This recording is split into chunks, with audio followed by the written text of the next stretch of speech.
Welcome to Micro, a podcast for short but powerful writing. I'm your host, Drew Hawkins.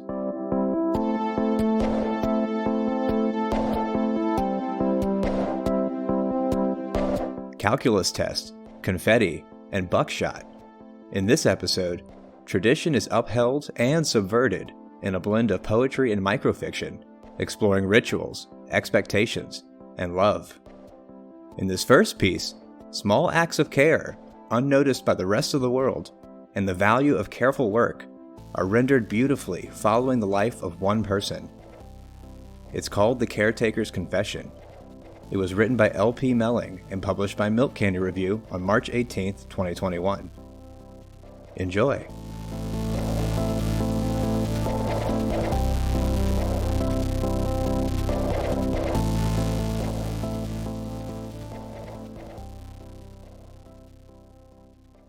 The caretaker of St. Mary's Church likes sweeping up the confetti most.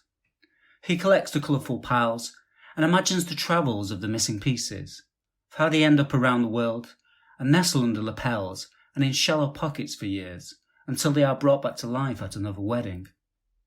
He also likes to stand in front of the stained glass, closing his eyes, trying to guess what colour his face is bathed in, testing if it feels different in sea blue or pasture green or heaven white gold. When no one is looking, he scoops out a Princess Diana cupful of holy water from the baptismal font, and he pours a thumbful over the soil of the liturgy-marked graves that are too old to have visitors. He hopes someone will do the same for him one day, knowing his time as caretaker is nearly over. The caretaker sits in the church's quiet that is like no other. In the musky partition box, he confesses to the silence the things he probably shouldn't do with confetti, holy water and stained glass. And as the last of it tumbles from his lips, he feels at peace. When he leaves the church for the final time as its caretaker, he thanks it for taking care of him all those days, and he hopes he gave as much as he took from doing his work. He returns each year to pay his respects, and visits for the last time a decade later in a modest pine casket. And when the funeral has finished, when the church and its grounds return to the peaceful quiet he always loved, the breeze catches a piece of confetti and sweeps it past his reef-marked grave, to a part of the cemetery only a caretaker visits.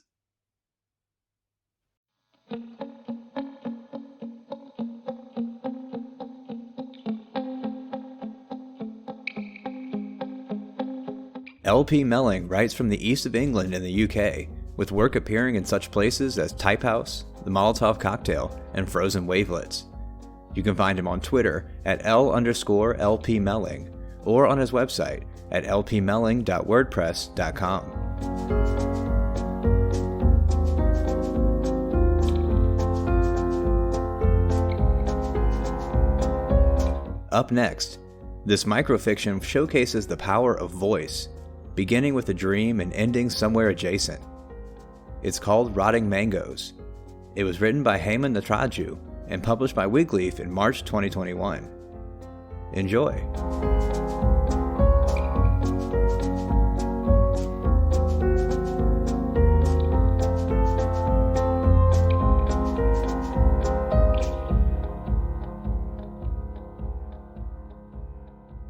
Rotting mangoes. I dream that my sister is dead. Her body is on a wooden pallet, covered in the white and pink bedspread she and I sleep on. She should have been studying for her calculus test instead of dying. Now she won't get into engineering, and Baba will have a heart attack. Maybe he'll die too. They've put cotton plugs in her nostrils. Ma explains in her cool teacher voice that they're to keep the corpse, her words, from bloating. There's a red sticker bindi, the round velvety kind, on my sister's forehead. She hates those. I try to peel it off with my thumbnail, but the pallbearers lift her up. I did say I hate you, and I wish you were dead the last time we fought. But I didn't want her to really die. I was hoping, once I got my period, she would finally stop treating me like a baby and be my friend. Now I'll never know. She's gone.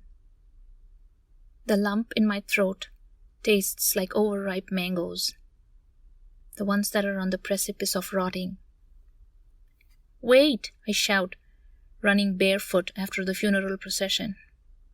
"Don't take her away, she doesn't like that bindi," I scream and wake up. She's right beside me on the bed, with her calculus book open. I scare her with my sudden tight hug. "Don't leave me, Akka," I sob. "What? Okay, I won't, stupid, now let go," she says, peeling me off her. Her lips are pinker than usual, slightly swollen, and she smells strange.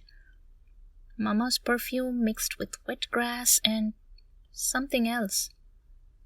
The jacaranda tree outside our open window is swaying wildly. One of its leaves is stuck in her hair. A motorbike revs and vrooms off below. My sister pulls me back from the window, but I manage to get a look.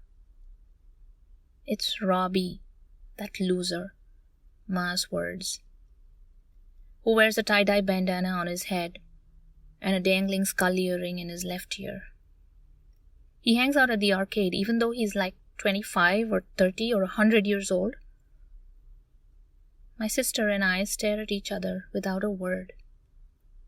I taste overripe mangoes again.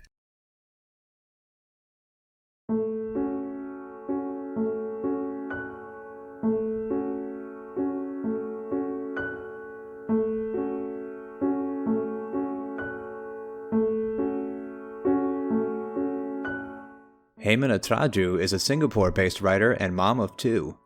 Her work has appeared in print anthologies and online literary magazines including Wigleaf, Atlas and Alice, Nurture Literary, Sunlight Press, Bath Flash Fiction, and Best Microfiction.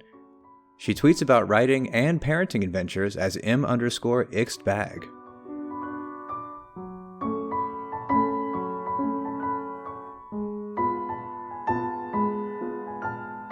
Our final piece is a sonnet, blending the contemporary and traditional, inheritance and interpretation.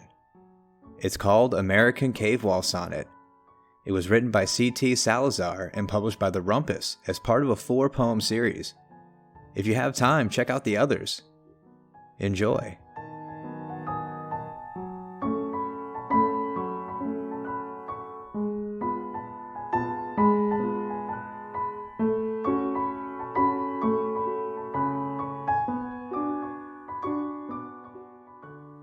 American Cave Wall Sonnet.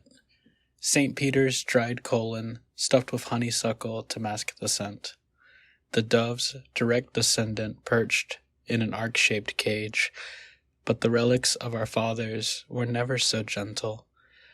Boar tusk and ripped shirt, buckshot breath rising from the wound.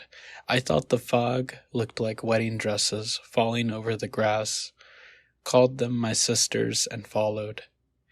In the dark, I was called beautiful, but I wasn't. Each step down the staircase broke a promise. The lilies in my hand meant it was June. My mother's rug still rolled up. The room smelled like paint, but we couldn't see.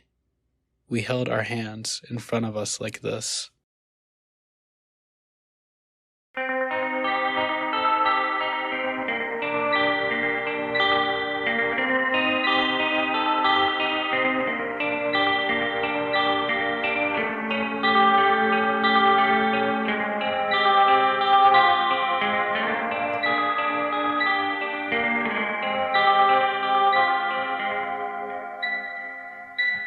C.T. Salazar is a Latinx poet and librarian from Mississippi. You can find him on Twitter at CTSalazar_, on Instagram at dogspaws_are_best_paws, or on his website at ctsalazarpoet.wordpress.com. Micro is edited and curated by Dylan Evers and produced and hosted by me, Drew Hawkins. Our theme song is by Matt Ordez. You can find all the information about this episode's writers, their featured work, the publications where they were published, and a transcription of this episode in the show notes. Subscribe to the show on Spotify, iTunes, Google Podcasts, or wherever you listen to podcasts, and check out some of our other episodes. We're also now on YouTube, so if you need subtitles, check us out there. And of course, you can always find our shows at micropodcast.org, and you can follow us on Twitter, Facebook, and Instagram at Podcast Micro. Thanks for listening.